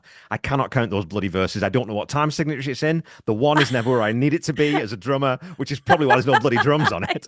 It's a nightmare. Uh-huh. And then just the lyrics. I mean, Yeah. okay, I'm going to read the lyrics out quickly, and then we'll listen to a little bit of it. But I wish you were harmless, wish you were quiet as the sunset hills. If everyone like you were like that, I'd like it. I'd get some rest. People like you always keep the power, and I wish you would own your history of harm. It's a long list unfurls across the floor till it hits my feet miles away. Those last two lines, I was like, holy shit. That is That's just, a mental image. and just such brilliant, brilliant evocative songwriting, Amelia. I just think Oh, that's the one where it's like, as soon as I heard that, I'm like, yeah, this album uh, is immense. Like, this is so good. Like, I still can't get over that someone wrote that. You know, when you hear the song lyric that just resonates so much, you're like, I can't believe someone thought of that. It's incredible. A long list that unfurls across the floor till it hits my feet miles away. yeah. Holy, I mean, dude, come on, that's amazing. So Thank where does you. this song? Wow. Tell me where this song comes from. Any guesses? Yeah, I Just would kidding. imagine it's probably My your family, life. your dad, and yeah, Yeah. yeah, Yeah, exactly. yeah, Oh, absolutely. I think a lot of this album, because it was written in the crucial years, I would say like the aftermath years yeah, of just processing, like what was that? What did I grow up in? And feeling how it's affecting me now, but not really understanding why. Um, and that song is just part of that processing of the I wish things could have been different. I yeah, wish you were harmless. I wish you were quiet. I wish, you didn't abuse your power. yeah, Um, and yeah, I mean, it's definitely poetic. Like if you yeah, like you did, you read the lyrics and it came out kind of more abstract in a way where you're not going to really know specifics, you're not going to really know, and hopefully people will be able to just connect with the feeling of the song. um but yeah, it's powerful for sure. And Yeah. I'm telling you, I heard it before the strings were on it, and then the strings got sent, and I mean, that just knocked me Yeah. over because I'm writing things in its purest form with the piano, and sometimes I'm just very rough on the piano, and it's like, I know it's not going to be like this exactly, but this is just the idea for now. So to really, this one, when it came to life, and especially when those strings were on it, because I mean, Yeah. on the chorus, Yeah. it just sings. Even if my voice wasn't on it, the instrumental, Yeah. the track is just phenomenal people on it. But I love this one because it's also very piano centric. And Yeah. Justin has two different pianos in his studio. One is a baby grand piano, or it might be a grand. Don't remember. A grand or a baby grand, and then he has an upright. And this one was played on the grand slash baby grand. I can't remember. Yeah. And so it just felt epic to record it because it felt like this is me as a pianist, as a Yeah. vocalist, and like as the girl who just grew up, doing both. Because some of the other songs, it's like it's fun for me because I get to step back a little bit. The keys are in there, but they're tucked back. It's not Yeah. a prominent feature. It's it's mostly the drums and the guitar, but this one is like piano strings, baby. Yeah, and you got no, and from that you have nowhere to hide, right? Like if you can't deliver this vocally, you're going to get shown up real quick on this one. Is this one hard to Yeah. perform, or have you got past that? Because I know when you write something Yeah. that is so personal, I know. I don't know how you get that out without sort of choking up. You know what I mean? Yeah, totally. Well, they take on a life of their own after a minute, after a while of Yeah. singing it. But definitely close to the conception of the song. Those first couple times feel really raw because, especially the first time you perform it. But oftentimes that is in my rehearsal. That's Yeah. in rehearsal. That's the first time I sing it and I'm practicing it. There have been times early on when I first started bringing out my original music during the phase of life where I was really in the, in the trenches, where I would perform some of these songs at a showcase in Arizona or something, and I'd leave and I'd just go cry in the bathroom. Yeah. And then I'd take a minute and then go out and be with the people and get to connect with people because I love that. Yeah. But at this point, for most of these songs, it's almost like I have a part to play and I play my part. I'm the singer. It is Right. vulnerable, but it takes on the life of its own in that, almost like a script. And I'm saying my lines and I'm delivering them, and I'm so caught up in the performance of it and Yeah. making sure that I'm trying to do the performance justice that, if I want to cry, I'll go and just talk, be like, hey guys, this is my sad sob story. But I have too much to think about when I'm performing. Yeah. It's like, oh, I got to do right by this, and I'm caught up in the excitement. So yeah, it depends. But this one is definitely very, very raw. It's like an Yeah. open letter. But it's also cool because it's just verse, chorus, verse, chorus. I know. Like it's there's simple. no structurally, it's really simple, and you've My got first one. My first one that I'm not messing around. Well, but there are still little bits in there. I mean, there's the switch between you because the time change. the time change for 3/4 time is great. But then also you've got that little switch where you change the perspective of that. The tagline for this is "We were women after all." Yes. It's a very strong feminist statement because at the end you change it to "We are women after all." So there's that acceptance and that determination of, despite all of this, you're not going to hold me back and I'm going to keep going. So I love that resolution in that last line. Yes. Oh, thank you for noticing that. I forgot about that. Yeah. Yeah. I flipped that on its head for sure. We were women after all. And, that was a negative thing growing up. Yeah. And so realizing that, oh, that's actually a really powerful thing. That's the, best thing I have is we're women. And you can't take that from us. And we are actually powerful, and I have agency, I have autonomy, and I have power. And I'm going to use it to express myself. And, it's in a beautiful, it's a young girl kind of like finding her voice and finding her power. And that's so exciting to me because I hope that there are people, girls in particular, that can grab those lyrics and hang on to them for themselves. Because if I had this song when I was, little, or younger or a teen, I would have held on to it. But I think the natural companion with that idea then is I just want to dance. Because again, to me, that's all about breaking down the archetypes, the feminine archetypes that you're supposed Yeah. to ascribe. So you've got, I wrote these down. It's the mother, the maiden, the huntress, the sage, the lover, the queen, the mystic. Those are what women are supposed to be, right? Those are the Yes. 7 archetypes. But what I love about it is, and I think what you're saying, and again, this is, I'll let you correct me or let me have it if you, depending. Sure. It's about that idea that you're supposed to, like, women are sort of held up to all these different standards in society depending on what context Yeah. they're in. But actually, sometimes you just want to dance. So if you put on a short skirt and you put on makeup, it doesn't mean you're looking for a man to tell you. You just want to get Yeah. out there and be yourself. And that's what, to me, Yeah. this is. And it's over top of this great beat, so you can Yeah. dance to it. But Yeah. there's a lot of depth to it. It's that deceptive blend of superficially just being bright and bouncy and poppy, but underneath you've got this very serious kind of subject matter that you're tackling, and I think doing it brilliantly. Do you want to play a little snippet of it or no? Absolutely, yeah, let's do it.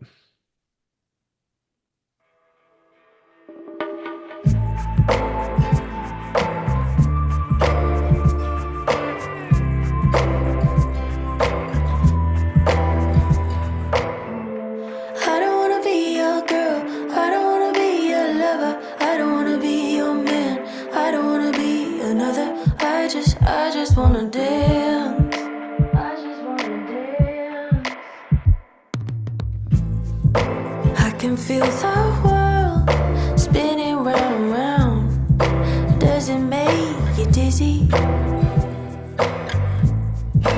I can't touch the ground, I can't talk right now. I've been feeling busy. Can we move this table? Can we move this wall? This room feels a bit too small. I love the bounce of that last line. That's so cool, man. I just love it. That one I feel like is my like spaghetti western song is kind of when we first were making it. I'm like, why does this kind of remind me of like a stoner cowboy, cowgirl, just like riding through the open range, kind of like it has a spaghetti western feel to it.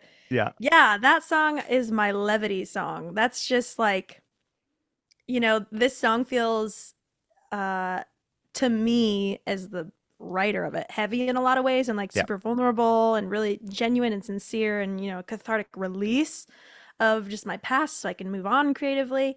And this song is kind of, for me, the underlying feeling or message is just like sometimes when you're in the trenches of working through tough things and healing and mentally processing and grieving or whatever it is, sometimes you just are so stuck in the middle of it and you just want to forget about it all and just Yeah.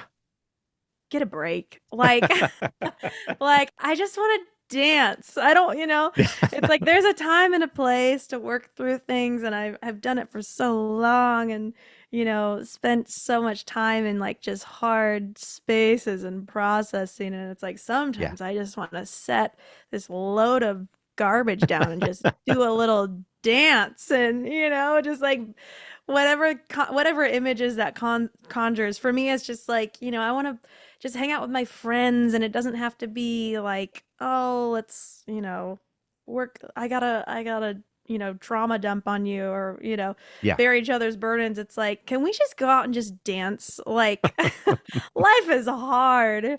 Can we just move the tables, like move these chairs? This room is too small. Like let's just party. Let's just Yeah. dance. Let's have a good time. Not everything has to be so heavy all the time. Yeah, but again, I mean, that's where, again, that line, coming with this help, coming with this world, this room feels a bit too small. That's almost, again, if you want to look at it through that lens, it's like, I don't want you to put me in a specific box Yes, because I want to be able to exactly.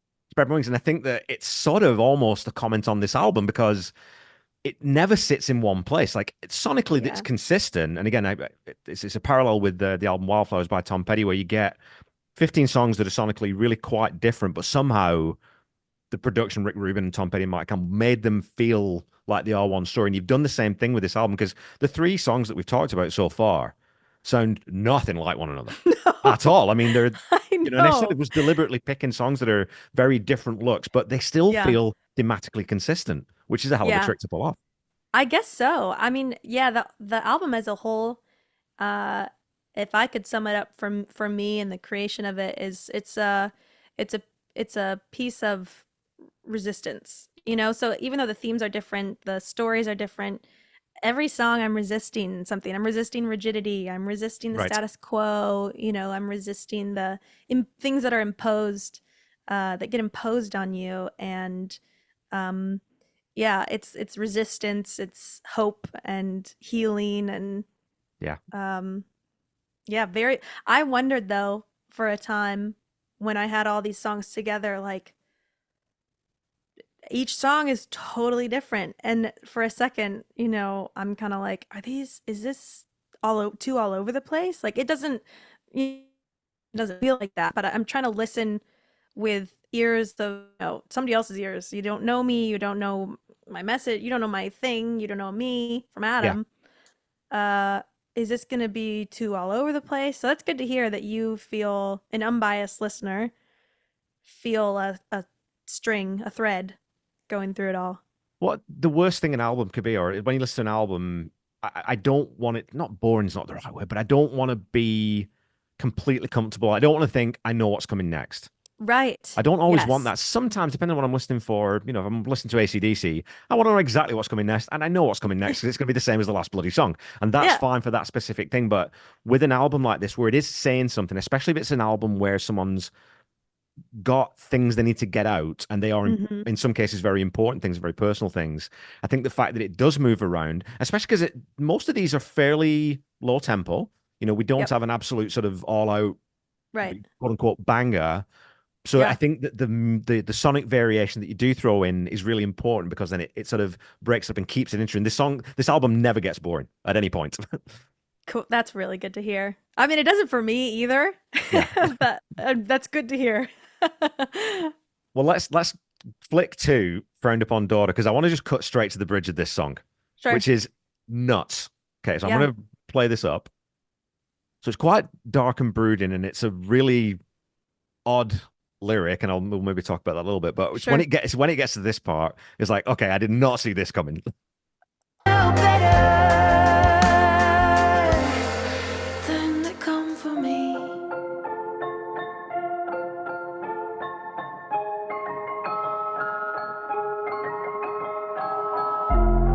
Haunt my house with things I never said.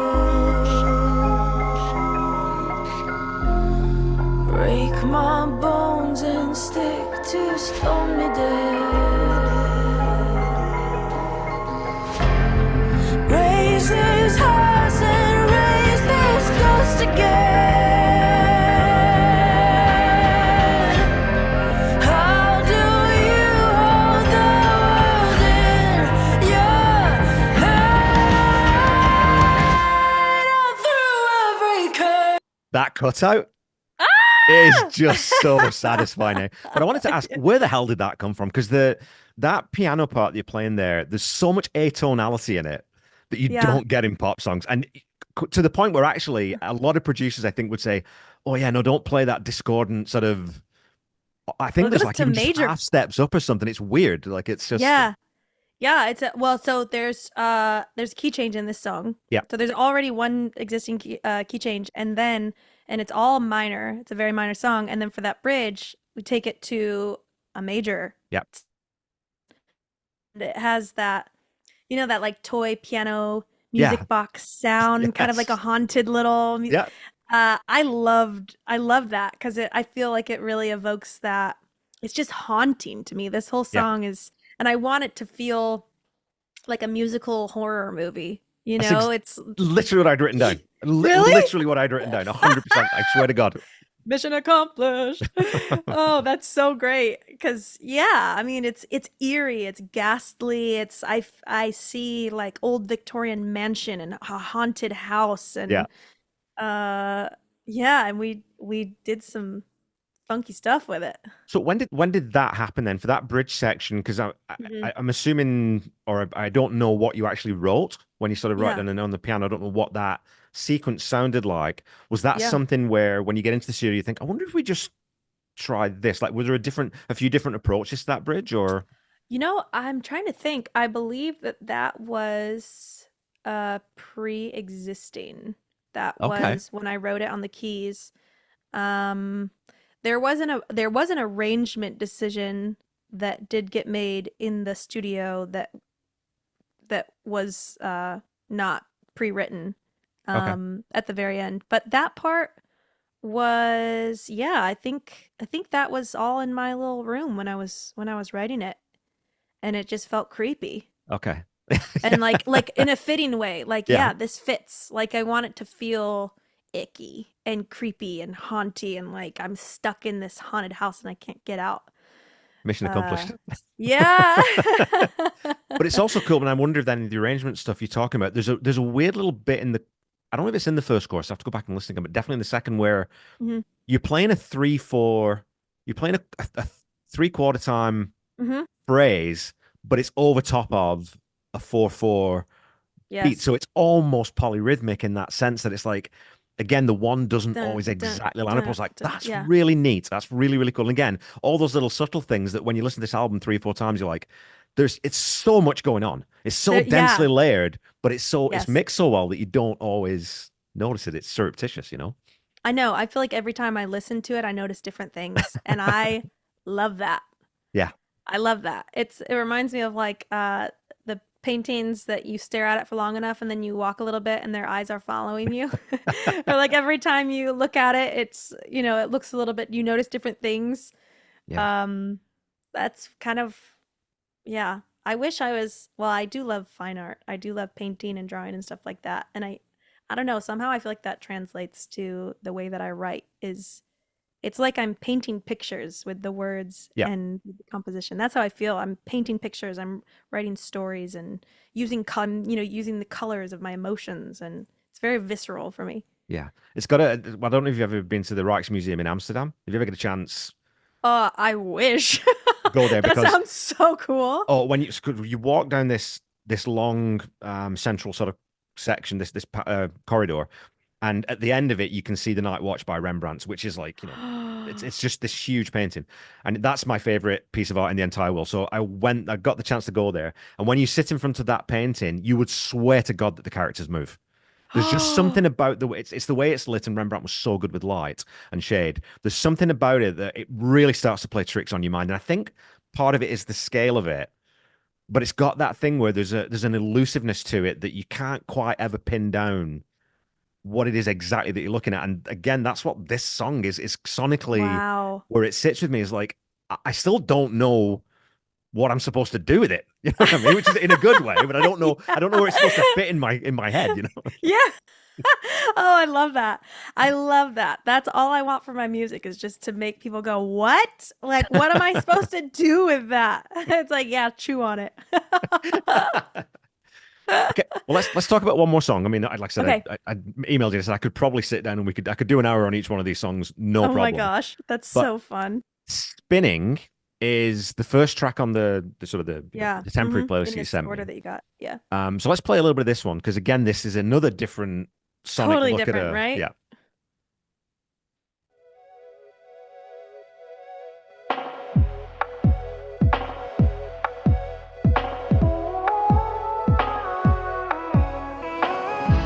My patience runs thin. I'm crushing the boxes you put me in. Is this heaven or sin? I'm tired of living outside of my skin. I'm close to the flame. You couldn't predict I'd be good at your game. Give me my name. Give me my name. Wanna turn your head. Wanna chase the streets. I want all the light just out of my reach, but I'm still spinning. Oh, I'm still spinning. I mean that if that's not your lead single, I'll be really, really interested Yeah? to find out what is. Okay, Just how do you feel about it for a first track? really good because there's something about this that you're going to take us on this mad ride into all sorts of different sort of sonic Right. areas of your personality. This one feels in a sort of contemporary pop context, it feels Yep. familiar enough, right, Okay. that I know what this is and I can sort of get on board with it really, really quickly. That makes me feel good because this is kind of my idea for the first song. It's so hard to pick the track list. Yeah. I mean, And it's so important too, right? and it's so important, and I want to do justice by the thread that runs through this album, right? And I'm Yeah. trying to think timelines and the story, and so yeah, this one is the most contemporary one in many ways sonically, but also this was the most recent one that I wrote for the album. Okay. And this one was actually written off of the beat, which I've never, for Okay. myself, I've never written that way before. And so the drum sound, the drum, track was created, this idea of it, just a couple measures of it. And I took it home. Justin cooked it up, and I took it home and I wrote the song to the feel because basically we had 9 songs, and we wanted a 10-song album. Yep. Because I wanted it to be like qualifying for a full-length album. I want there to be enough to be able to say like, no, this is a full-length album, 10 Yeah. songs. And so we needed another song, and I had drafts and I had demos, but they just didn't fit what we had. And so the thought was, we need something, like you're saying, they're all pretty, there's nothing really like a banger, like you're saying. There's nothing Yeah. really up-tempo, high speed. There's no high speed chase in this album. And that's not a criticism either, by the way. I just want to make sure that No. that's very clear. So, okay. Oh, no, absolutely. Yeah. No, and you're absolutely right. And it's not that it was like missing it in a bad way, but I really wanted there to be that space in this Yeah. album. And so we kind of worked backwards. I typically start with the piano, and so we started with the rhythm this time, and I wrote to the rhythm.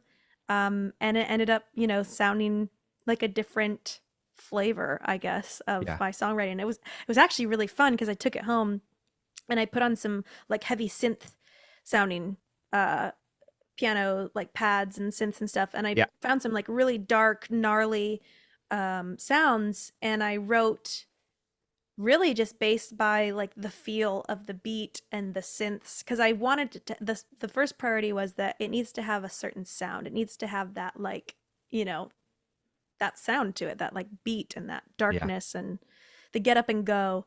And so I wrote just to the sounds, and it was cool. I mean, that's not typically how I work, but I would absolutely do that again. Well, I think it's really interesting. whatever your starting point is, it's always interesting for songwriters, because some songwriters, I mean, my best friend only ever writes music first, and then he worries about the lyrics, and he goes back to Oh, his yes. scribblings, what will fit, what can I build around, all that kind of stuff. Mhm. So, do you typically, where does a song? Is there a way that a song most often starts for you? Is it in a chord progression? Is it in a lyric idea? What's the usual starting point? Yes. Well, for Frowned Upon Daughter, as an example, Frowned Upon Daughter was written with the music first. Okay. And I had that. I can't play it. I have my piano right in front of me, but I can't play it. So I have this sound that da da da da. I had the melody of.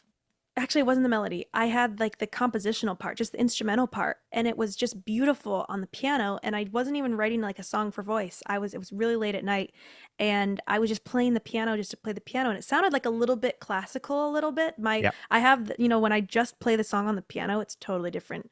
Okay. It's beautiful. It's kind of eerie, and it's like a eerie classical sounding piece.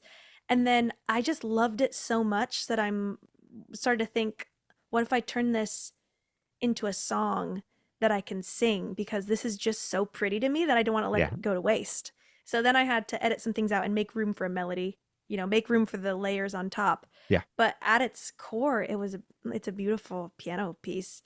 So that one started music, but sometimes it's just lyrics. I think Tell Me what started with some lyrics. Okay.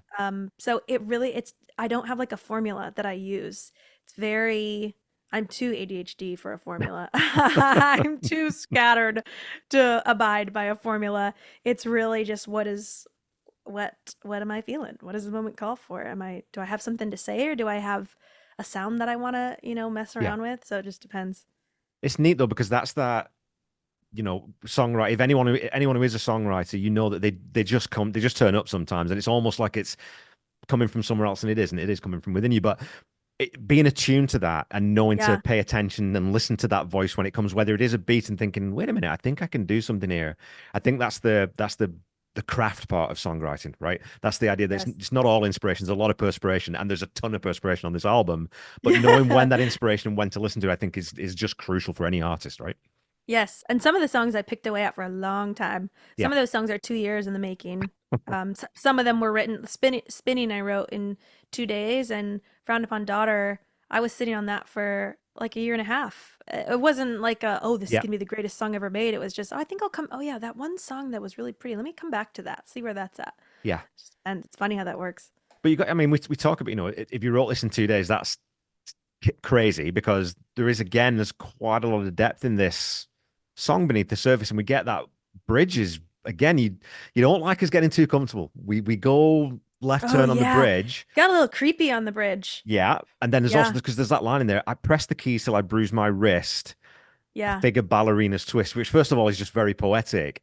But yeah. again, the dark comes out fairly comfortably with you, right? So Like it's, this maybe can I give you a real life example just so you 100%. can see? I think this is a perfect song for people to see. Sometimes my lyrics are on the nose, sometimes they're very abstract, but I don't think I mean, no one would ever be able to guess this or know this unless, they knew me. But press the keys until I bruise my wrist.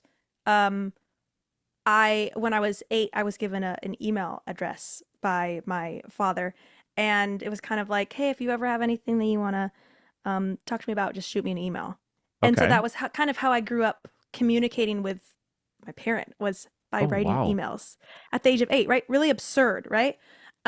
And so that's the song. That's what that song lyric. That's my story. I press the keys until I bruise my wrist. It's Wow. me as a little girl writing emails to my parent, and that's like, and I never really give specifics because they don't necessarily matter in my story. Yeah. In a lot of contexts when I'm in, at work or in the music industry. So I never share details, but just that's one little sliver that I'll like give kind of the world as an example, as that lyric. That's what that means to me. And you would never, I mean, hello, No. left field, right? Like, what? That is just absolutely heartbreaking. It's As a absurd. father of two Yes. daughters, that just, Yeah. when Yeah. sometimes when your emotions get up to about there, Yeah. and as you're telling me that, I'm like, no, don't start crying. Yeah. No, and I don't Wow. I don't give the details, and it's Yeah. not. Maybe someday. I think someday I'd like to write a memoir, because I have 10 years, 12 years of journals. I have all the information, but that'll be a different form of expression. And there's, yeah, I don't feel pressed to do that right now. Right now, it's all about songwriting and making art. But Yeah. that's a good example for me of when people ask me like, "Wow, so tell me the story behind this song." I'm like, no. But first of all, Yeah. if I did, buckle up. Second of all, it's like that's not everything. It's all like little memories that I have that I need to kind of like Yeah. make art out of them. So it wouldn't even sound cohesive, really. I mean, well, figurines and ballerinas twist, that there was a ballerina figurine on a clothes dresser that I grew up with, and um it's just this like old childhood memory that I have. It's like really blurry, but it was one of my siblings found the ballerina figure slightly like turned one day, and no one had touched it. And so Right. then it became this like childhood narrative of like, oh, this room's haunted because this figurine, like we leave the room, we come back, and it's like in a different place. And like Yeah. I have a lot of siblings that is like, did you move it? No. Did you touch it? No. And maybe someone was lying, but Yeah. that feeling of like, is this haunted? Just, it's a, I don't know. This is just how my brain works. I like have these flashbacks to these little like feelings or specific memories. And then I use those basically as like my palette, and then I paint a picture with it. So two Yeah. completely unrelated memories, a ballerina figurine that was like, oh no, is this room haunted? I'm scared, as a little kid. Yeah. And then this piece of, a relationship with a caregiver or a parent that's like, well, that's something that has impacted my, my life and how I communicate with people, and, part of my anxieties and all this. So it's just these bits and pieces. If I told it, I couldn't even tell it as one cohesive story. It's one Yeah. song contains things from years apart. So I don't know, but I thought, oh, this could be a good example. Yeah, that's amazing. I mean, I think again that goes to the songwriter's craft is having been able to recall and Yeah. again just having that attenuation to know, yeah, I can use this here. This will fit here. And even if it Yes. doesn't fit, because Dylan, I mean, look, I'm a huge Bob Dylan fan. A lot of Dylan's lyrics are they're just meaningless gibberish. The sun's not yellow, it's chicken. What the hell does that mean? What? That's what it's in a, oh yeah, the sun's not yellow. And raising a barbell, he shouts at the sky, the sun's not yellow, it's chicken. It means nothing, right? I want But to have then- whatever he was having. Yeah, and Just lots for- of it. just for a couple minutes. That might be a trip. But I guess where I was going with that is I think that, because there's a Tom Petty quote. It says you get your whole life to write your first album. You get 9 months to write your second, right? And it's that idea that you can mine your entire wealth. But I think that clearly, if you've written this song last for the album, your hands are still very sure that I think moving forward, once you get to your next album, you're on good ground here because you've got that ability to pull what you need from wherever you see it or wherever you feel it, right? So Absolutely. Yes, absolutely. cool. Let's cap this bit off because we didn't talk about my reason why I think "Tell Me" is your closer. Yes. And it's this. I'm gonna skip right to the end of the song and I just want to play this last little bit for people. You run. Did you find the only thing you ever loved? Did you find the only thing you really love? You don't end on the root. And to Yeah. me, that suggests that the story's not done yet. Yeah. And at that point, when I get to that, I'm like, I cannot wait for the next chapter. I can't, and that's why to me, it's like, yeah, you gotta close with that. So that's- Ooh, I love that. Oh, that's a way better reason than mine. I'm gonna start booking some consultations with you. Just get your opinion on things, or have I you tend to read overthink some things. lyrics. Yeah. Hey, I need to hear my lyrics read in this like perfect accent. Love that. Yeah, and you're right. It kind of ends on a question mark. Yeah. It doesn't end on the root, and yeah, that can be interpreted in multiple ways, huh? I thought you were gonna say because it's the longest ending of any track on the album. The way that everything slowly fades out, it's Yeah. like it feels like the end credits of a movie where you get to the final, and Yep. it's like, oh, and now we're done. Now we're done. Well, and there's that build, right? Because again, you've got this very simple bridge in this song, but again, you've sort of that it is a very natural feeling climax to the record. Yeah. Like it's like, yeah, this you can feel it in the last sort of 30 seconds. Yeah, we're ending now. It's like you said, the movie credits, but it's almost like that, just that little drift away where I can still see you walking the distance. You haven't disappeared yet. You're still there. And like I said, I want to come back around to the front and see what your destination is now, because I want to see what the second part of this story is. So it's narratively, I think that's it's so fitting. Yeah. Okay, well, perfect. So I'm going to keep that as the final track of the album. That's not going anywhere. That is sealed in stone. Tell Me is the final track. Yeah, it's the forever question. Absolutely. Okay, well, what's the plan for release with this? Because you've Yeah, so we've got it mixed, it's now what mastering, are you right? like doing with any of this? So this is actually never going to be shared. This is going to go on an old iPod, and I'm going to lock it up in a trunk under my bed.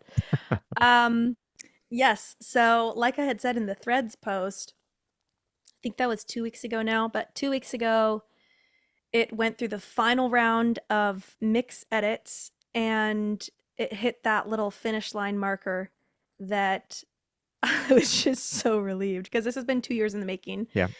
And so the only thing that has yet to be done is to get it mastered, and then it's going to be ready to be sent to distributors. So as far as the exact timeline, I won't be able to make that decision, as in like picking a date, until the mastering's done, because the mastering, they might not be able to get to it till, everybody's so stacked, especially before the holidays too. It's like end of the year for all the industry people. They're wrapping up all their projects. And so it might be be able to be mastered this week, like this Friday, or I don't know, October 5th. You know, like Yeah. until I have that information, I won't be able to decide the release date. But I mean, I've got everything set to go. I've got the album cover. Okay. Everybody is dying to know, and I'm so excited to like make the official announcement on, you know, online and everything. Yeah. So unfortunately, I don't have like a specific date to give you, but I will be releasing songs individually first. So Yeah. probably, you know, 4 or 5 singles, three, 4 or 5 singles. And because I mean, again, I haven't launched publicly, so no one really knows that I exist in the big, great world. And Yeah. so starting with one song at a time, um, gives me a chance to reach as many people as possible and acquire an audience throughout the release process. And hopefully I'm, you know, acquiring an audience now. So that will start much sooner than the album, you know, release. So you Yeah. can expect to hear music, I mean, as early as I would hopefully say like winter time, this Okay. winter is, Cool. you know. And what Um, sort of formats are we looking at? We're looking at physical copies. Look at vinyl. Any Yes, vinyl? yes. I'm gonna do a I'm gonna do a run of Yes. vinyl. I'm so excited. Also, our CDs, do people still listen to CDs? Absolutely. Okay, so it's definitely gonna be, first of all, in the digital world, streaming Yeah. everywhere that you might listen to music. There will be CDs, and you know those will be able to. I mean, it can ship worldwide and all that kind of stuff. I will be doing a vinyl pressing of this album, which I'm Pumped. I'm so excited for. I'm so excited to hear this record on vinyl. Yeah. That's just gonna be, that'll be its own finish line moment for me. I'm gonna be a blubbering mess because that's where it's gonna give back to me personally as an artist. I feel like it's like when I get my portrait framed and hung on a wall, then I can look at it through the eyes of the viewer and not through my own like, okay, what Yeah. you know, I'm the artist still. When I get to throw on my record as a vinyl and listen to it just, you know, for the first time, I'm gonna be so, I don't even know how I'm gonna feel. We'll find out. But yes, I will be doing a run of vinyl. Vinyl's a little bit more expensive. Of course. And so I'm not sure initially how many I'll be able to do, but I would like to do, you know, a couple hundred. So Yeah. um And we should tell yeah. people, I mean, maybe that's something that you know, mobilize and organize through even prepayments on something like Patreon, right? Because you do have a Patreon. So Yes. let people know where they can find you and how they can support you, because that's really important. Yes. Absolutely.